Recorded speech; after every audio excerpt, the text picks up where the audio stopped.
Tem inúmeros exemplos. Um deles é quem semeia pouco, colhe pouco. Aquele que semeia pouco, colhe pouco. Essa passagem, esse trechozinho é muito conhecido. Mas os versículos seguintes eles não leem. E por que não leem? Não leem porque, na verdade, ali vai dizer o que é semear. Mas as pessoas não podem saber. Porque antes de falar nessa passagem bíblica, o pregador já falou que tem que dar dinheiro para ele. Ou para a obra de Deus que ele fala. Que também não é essa.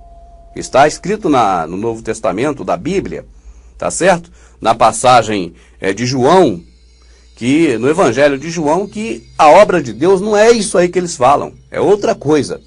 Mas vamos por hora aqui no contexto do que eu estou dizendo para você.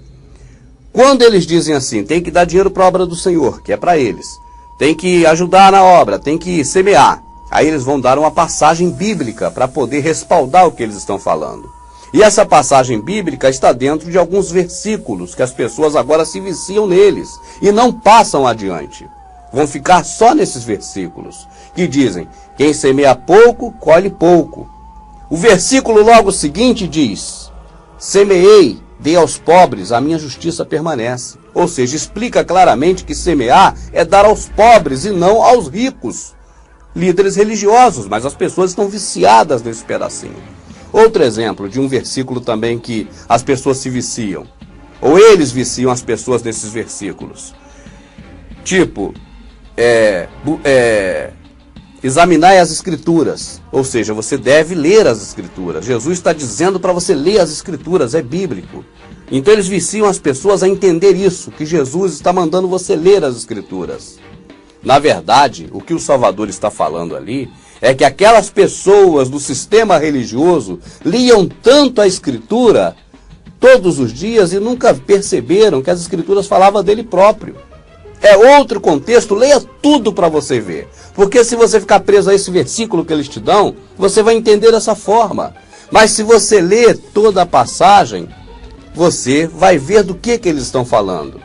Eles usam a questão de divisão de capítulos e versículos para te viciar em alguns capítulos e versículos e ensinar do jeito que eles querem. Eles falam que Paulo instituiu o ministério quando disse, ele mesmo deu uns para apóstolos, outros para profetas, outros para mestres e Aí eles dizem assim, olha, faz um sermão bonito porque aprenderam assim no curso de teologia. Dizendo que a igreja é algo... Aliás, a denominação é algo de Deus, porque Paulo instituiu a denominação, e também o clero religioso, né?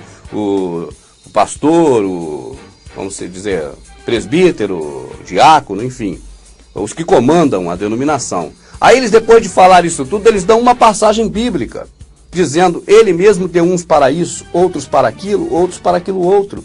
Mas se você ler o texto todo e não só esses versículos viciados, você vai ver que Paulo está falando para aquelas pessoas que não respeitavam a função de outros, dando exemplos do passado, e não do presente nem do futuro. Dizendo, olha, no passado, ele, o Salvador, deu uns para pastores, outros para mestres, e ninguém atrapalhou o serviço do outro. Por que vocês estão atrapalhando aí os afazeres do outro? Paulo está corrigindo e não instituindo. Mas se você ler só o versículo que eles fizeram em capítulos e versículos da Bíblia justamente para isso, agora você vai entender da forma deles. Porque eles estudaram curso de teologia para aprender a te enganar. Essa é a verdade. O curso de teologia é para capacitar enganadores, para enganar as pessoas humildes. E assim eles vão enganando. Existe outra que eles dizem, ó, não deixai as vossas congregações como é costume de muitos. É um versículo viciado, é um clichê. Mas se você ler todo o texto, você vai ver que Paulo está falando justamente contra eles. Paulo está falando assim, olha, existe aqui a graça, o período da dispensação da graça do Salvador. Existiu o período da lei, a lei de Moisés. Nós não podemos sair da graça para voltar para a lei, porque a lei nada aperfeiçoou, a lei era ruim, a lei era tudo. Paulo demonstra todos os aspectos negativos da lei e assemelha a lei à congregação do deserto. E a graça, a congregação do Salvador. Então ele diz, não deixai as vossas congregações como é costume de muitos. Não saia da graça para ir para a lei, como a maioria está na lei. É disso que Paulo está falando, e não para deixar ou não a denominação. Mas eles falam o tempo todo no sermão, irmãos, temos que congregar. porque é bíblico. Ó, Paulo falou, cantai louvores no meio da congregação. Outro versículo viciado. Paulo não estava falando cantai versículos no meio da congregação, embora eu não diga que isso está errado. Eu não estou dizendo isso. Mas naquele versículo que eles usam para falar isso, Paulo está citando um salmo de Jesus. Jesus fez um salmo, dizendo, olha, você me deu esses por filho, pai. E eles são meus irmãos também, então vou te salmodiar, te cantar no meio da congregação. É Jesus, o nosso Salvador Yahushua, que chamaram de Jesus, falando um salmo. E eles dizem que é Paulo que está justificando que existe a congregação e também os cânticos na congregação, e aí vai. O que eu estou dizendo para você nesses exemplos de versos viciados, de capítulos e versículos divididos, a essência do que eu estou dizendo aqui é essa. Usam isso para te enganar, fazendo você ficar preso a alguns versículos e capítulos, que vão ser sempre citados da mesma forma, no mesmo contexto, porque vieram do mesmo grupo, vieram do catolicismo, de Lutero, que morreu padre. Então aprenderam a mesma coisa. Nisso todas as denominações são unânimes. Eles dizem que quem veio roubar, matar e destruir é o diabo. Usa só um trecho dessa passagem para dizer isso, porque se usar a passagem toda, vai ver que o diabo não é o que vem matar, roubar e destruir, mas é o falso pastor, como está escrito. O ladrão vem senão para roubar, matar e destruir. Eu sou o bom pastor, o bom dá a vida pelas ovelhas. Mas o que é pastor mercenário que só pensa em dinheiro? Esse vendo vir o lobo, olha o diabo aí, o lobo, corre. Ora, ele corre do diabo porque é mercenário. Ele não é apacentador de ovelhas, é apacentador de porcos.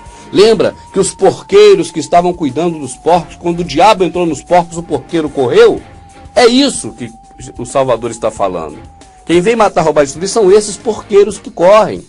São os falsos pastores, mercenários. Mas eles não leem tudo, só leem um pedacinho, só te dão um pedacinho. Então capítulos e versículos servem também para viciar você neles, para que você não ultrapasse dali em diante e não descubra sempre a verdade de que a maioria das vezes que o Salvador está falando contra, são contra esses mesmos que te ensinam, contra o sistema religioso. Quem perseguiu o Salvador o tempo todo, leia com atenção, foi o sistema religioso. Se você pegar Mateus, Marcos, Lucas e João e ler linearmente, sem parar em capítulo e versículo, sem se prender em epígrafe, nem concordância, você vai ver que é desses que o Salvador fala o tempo todo. Por isso a Bíblia foi liberada depois de um tempo, porque linkaram a Bíblia todinha e criaram métodos de fazer você ver a Bíblia. Aí você agora pode ter acesso à escritura que está na Bíblia toda contaminada pelas águas de Jerônimo, que canalizou a Bíblia pela Vulgata. Você viu nesse DVD. Proibiu toda outra tradução, para a tradução usada no mundo passar a ser a Vulgata, que é usada mesmo, é essa, que você tem a Vulgata, das águas contaminadas de Jerônimo, que canalizou pelo quintal do catolicismo as águas da Escritura. Resumindo, quando você vê capítulos, versículos e epígrafes na Bíblia, saiba que não constava na Escritura. Se fosse para constar na Escritura, o Criador, cujas obras são perfeitas, os teriam colocado lá. Assim que toda essa visão que eu dei de capítulo e versículo seja apenas para despertamento, para que você saiba que existe isso, essa manipulação através deles, e a partir de agora passe a ler a Escritura de acordo com o que ela foi feita, e não a Bíblia de acordo com o propósito pela qual ela foi feita. Na Escritura nós temos uma referência da Bíblia. Nós temos no Antigo Testamento, na parte primeira da Bíblia, na Escritura Sagrada, que está na Bíblia, nós temos uma referência da cana que não se quebrará e do bastão que fumega que não se apagará. E o próprio Salvador, agora sim, no livro Bíblia, no Novo Testamento do livro, fala sobre essa passagem. Ele diz: que saístes a ver uma cana balançando no deserto? Que saístes a ver homens trajando roupas luxuosas? Os que trajam roupas luxuosas estão nos palácios reais. A cana balançando no deserto são esses pequeninos que não têm PhD nisso, não têm doutorado naquilo, não têm carrões, não têm blusões ou gravatões, mas fala com humildade das coisas do Salvador, não por dinheiro nem por interesse financeiro, mas por amor à verdade.